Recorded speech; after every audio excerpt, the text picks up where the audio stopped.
Today, we're diving into a pretty chilling geopolitical analysis of what some are calling an unwinnable war.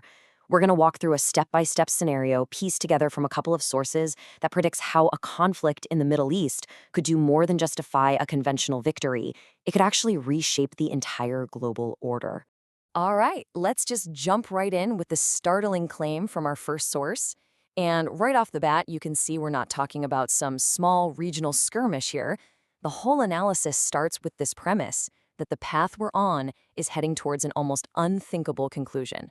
This really sets the stage for the high-stakes scenario we're about to explore. So where does this all kick off? Well, the analysis takes us right to the strategic choke point of the Strait of Hormuz. The sources describe this place not as a simple battlefield, but more like a complex chessboard. You've got this tense military standoff between the US and Iran already playing out, and each side is using its own unique strengths. Now, this is where you can see the real strategic puzzle. According to the source, the US keeps its super valuable aircraft carriers way out at sea. Why? To stay safe from Iran's swarm of cheaper, short-range missiles. But, and this is a huge but, in doing that, they basically hand over control of the immediate shoreline and the strait itself to Iran's sheer numbers. It's a classic standoff.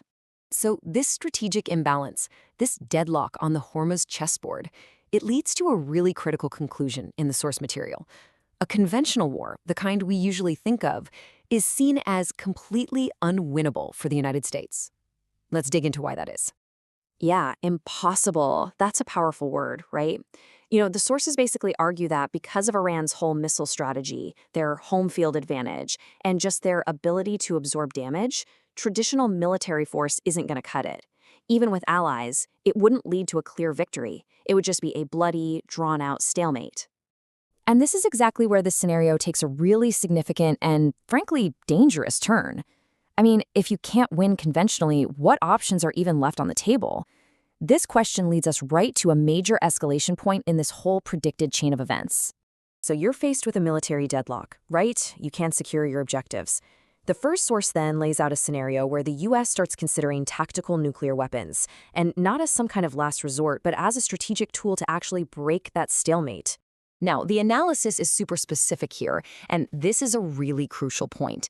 We're not talking about those massive city-destroying bombs you see in the movies. No, it's the W-80 warhead, a smaller, low-yield tactical nuke. It's designed for a much more surgical kind of strike. And this breaks down the tactic described in the source perfectly. The goal wouldn't be to cause massive surface destruction. Instead, it's to neutralize Iran's main military advantage, its network of super tough underground